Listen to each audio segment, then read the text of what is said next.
Okay जी बेटा, आज का जो टॉपिक है हम लोग का सेल बायोलॉजी के अंदर, जेनेटिक्स के अंदर, दैट इज जेनेटिक इंजीनियरिंग। ठीक है जी। इसका ब्रीफली जो है वो इंट्रो लास्ट लेक्चर में हम लोगों ने पढ़ा है। सो जेनेटिक इंजीनियरिंग क्या है कि किसी भी इंडिविजुअल, किसी भी ऑर्गेनिज्म के अंदर जेनेटिक मेकअप के साथ जो है वो चेंजेस करनी, that include in genetic engineering. तो genetic engineering it is the process by which pieces of one organism to another organism. So we take a piece, a fragment, or a specific gene or a gene of interest from one organism and insert it into another organism. This is known as genetic engineering. Or the introduction of genetic material from different organism to a different organism, then this is known as genetic engineering. For example, we can incorporate genetic material from a human into bacteria. In the same way, we can take genetic material or gene of interest from bacterium and introduce it into plants.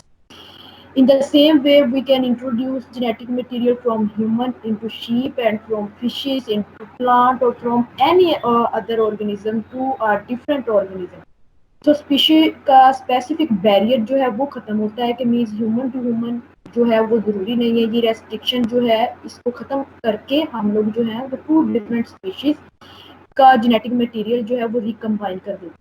This is all include in genetic engineering. उसके बाद for example इस diagram के अंदर आप लोग देख रहे हैं कि टोबैको प्लांट जो है वो ग्लो कर रहा है। The reason behind the glowing of this tobacco plant is due to the luciferase enzymes or responsible gene which we taken from the firefly।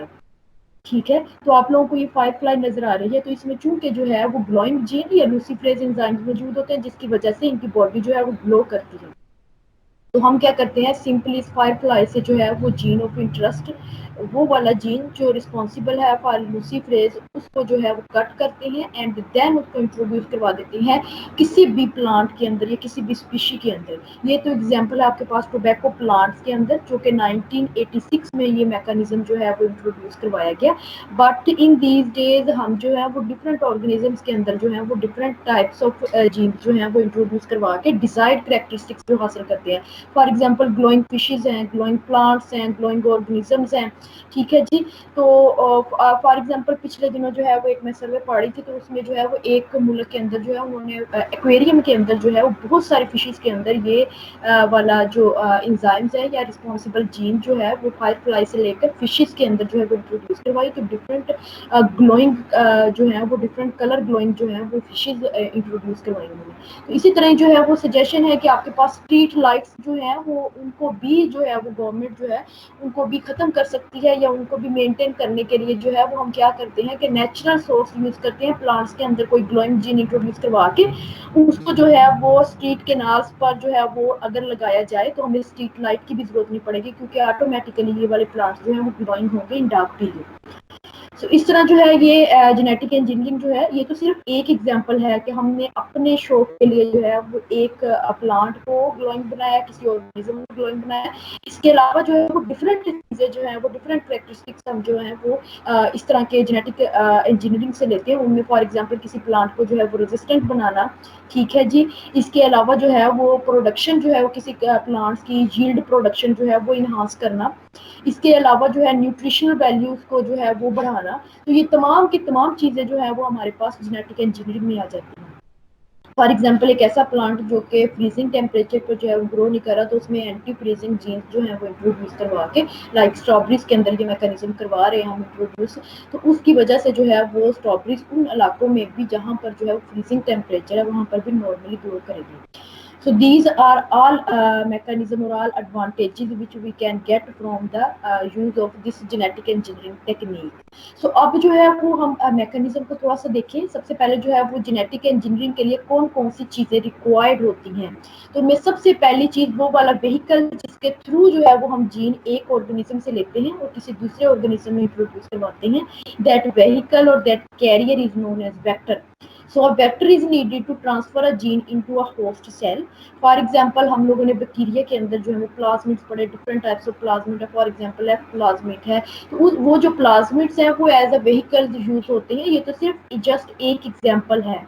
Different bacteria के प्लाज्मिड्स, इसके अलावा जो है वो आपके पास यीस्ट क्रोमोसोम्स यूज हो रहे हैं। फॉर एग्जांपल बहुत बड़े लेवल पर जो है वो हमने जेनेटिक इंजीनियरिंग करवानी है या ज़्यादा मटेरियल, जेनेटिक मटेरियल जो है वो एक्सचेंज करवाना है, तो उसके लिए यीस्ट आर्टिफिशियल क्रोमोसोम जो है, गैप जिसको बोलते हैं, वाई ए वेक्टर, वेक्टर में भी प्लाज्मिड और वाइसिस और यीस्ट आर्टिफिशियल क्रोमोसोम्स वगैरह वगैरह। उनमें इस तरह, जिस तरह इस डायग्राम में आप लोग देख रहे हैं कि बैक्टीरिया के अंदर नेचुरली जो है वो extra chromosomal DNA in the form of plasmid जो है वो मौजूद होता है।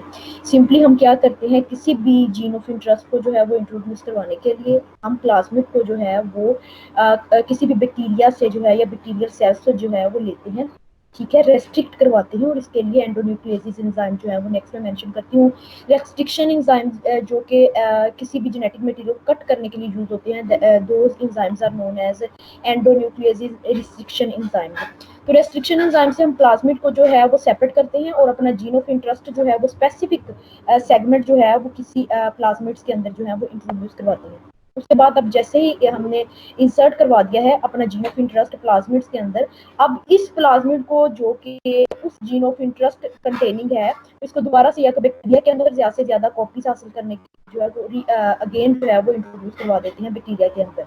तो simply for example insulin gene की जो है वो नंबर ऑफ कॉपीज जो है उनको तैयार करवाने के लिए ये मैकेनिज्म यूज होता है। ह्यूमन से इंसुलिन जीन अगर वर्किंग है तो किसी भी ऑर्गेनिज्म से जो है वो इंसुलिन जीन लेकर उसको इस तरह प्लाज्मिड में इंसर्ट करवाने के बाद बैक्टीरिया के अंदर इंसर्ट बैक अगेन जो है वो उसको इंसर्ट करवाया जाता है। उसके बाद मल्टीपल कॉपीज जो है वो इंसुलिन की, यहाँ तो मैं सिर्फ एक एग्जांपल दे रही हूँ, तो नंबर ऑफ जीन जो अपने फायदे के लिए बेनिफिशियल जीन ऑफ इंटरेस्ट जो है उनसे डिफरेंट प्रोडक्ट्स जो है वो इस तरह हासिल की जा सकती हैं। इसी तरह ही वायरस जो है, फॉर एग्जांपल बैक्टीरियोफेज है जो कि बैक्टीरिया पे अटैक करता है, हम सिंपली क्या करते हैं, उस बैक्टीरियोफेज को ही इंजीनियर कर लेते हैं। उस बैक्टीरियोफेज को लेकर उसके अंदर जो है वो जीन ऑफ इंटरेस्ट ऐड करते हैं और उसके बाद उसको जो है वो अब इन्फेक्ट करवाते हैं बैक्टीरिया पर। तो वायरस जैसे ही बैक्टीरिया को इन्फेक्ट करेगा, अब हमारा जीन ऑफ इंटरेस्ट जो है वो बैक्टीरिया के जेनेटिक मटेरियल के साथ जो है वो रिकम्बाइन कर गया, और फिर नेचुरल वे में जिस तरह बैक्टीरिया का जो है वो जेनेटिक मटेरियल कॉपी हो रहा है, तो ये जीन ऑफ इंटरेस्ट भी उस बैक्टीरिया के कॉपी होने के साथ ही बिल्कुल डुप्लीकेट होगा। So plasmid is a circular piece of DNA in bacteria, जैसे मैंने बताया, तो बैक्टीरिया के अंदर मौजूद प्लाज्मिड या बैक्टीरियोफेज या वायरसेस को जो है वो यूज किया जाता है एज अ वेक्टर। उसके बाद प्रोसेस क्या है कि हम जीन ऑफ इंटरेस्ट लेते हैं, लाइक मैंने इंसुलिन की एग्जांपल दी, तो अगर उसी को ही लेकर चलें तो फॉर एग्जांपल यहाँ पर एक इंसुलिन जीन है which is responsible for producing insulin hormone.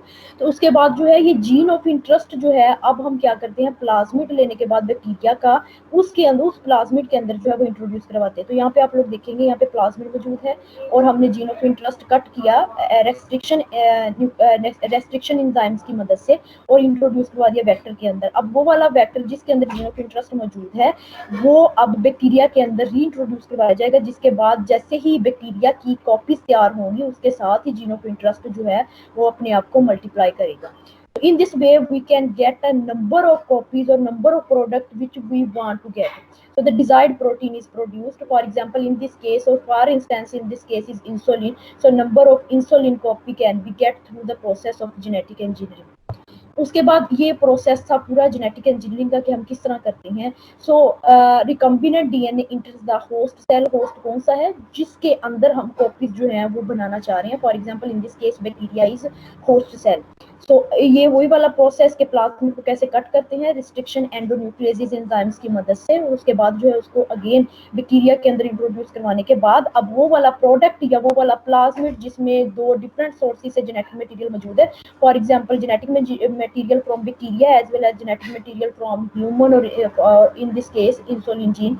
So we can say that this is genetically modified organism, यानी कि ये बैक्टीरिया जिसमें अब हमने इंजीनियर करके जो है वो डीएनए इंट्रोड्यूस करवा दिया है, this is known as genetically modified bacteria और जीएमओ। तो इस चीज को हम बोलते हैं जीएमओ, जेनेटिकली मॉडिफाइड ऑर्गेनिज्म। तो जेनेटिकली मॉडिफाइड प्लांट्स भी हो सकते हैं, जेनेटिकली मॉडिफाइड बैक्टीरिया भी हैं, जेनेटिकली मॉडिफाइड ऑर्गेनिजम्स भी हैं, जेनेटिकली मॉडिफाइड एनिमल्स भी हैं। सो जिस जिस स्पीशी को जो है वो हम जेनेटिकली जो है इंजीनियर कर रहे हैं, जेनेटिकली चेंजेस प्रोड्यूस कर रहे हैं उसके अंदर, उस चीज़ को हम प्रोनाउंस करते हैं जेनेटिकली मॉडिफाइड ऑर्गेनिज्म। अब जी an organism which has foreign DNA integrated into its genetic material is called GMO, जैसे मैंने बताया। तो वो वाला ऑर्गेनिज्म जिसके अंदर जो है फॉरेन डीएनए मटेरियल मौजूद है या जिसके डीएनए के साथ चेंजेस की गई हैं, that is known as genetically modified organism. इसके बाद जी जेनेटिकली मॉडिफाइड ऑर्गेनिज्म और ट्रांसजेनिक, ठीक है, इसको जो है वो हम ट्रांसजेनिक भी प्रोनाउंस करते हैं। उसका क्या मतलब है कि जब वो वाला ऑर्गेनिज्म, वो वाला प्लांट जिसके अंदर कोई फॉरेन डीएनए या foreign gene of interest add किया गया है, नो दिस प्लांट और दिस बैक्टीरिया और this organism is known as transgenic organism. इसके बाद स्टेजेस आ जाते हैं जो कि हमने लास्ट स्लाइड्स के अंदर पढ़े हैं कि स्टेजेस कौन कौन से इन्वॉल्व हैं जेनेटिक इंजीनियरिंग के प्रोसेस में। तो सबसे पहले recognition of a specific gene of interest which we want to clone into different organisms. तो उसको जो है वो जीन ऑफ इंटरेस्ट के लिए उसको जो है वो आइडेंटिफाई करते हैं, और उसके बाद जो है वो restriction endonuclease enzyme, those enzyme which are used to cut a specific part of the DNA are known as restriction endonucleases enzymes.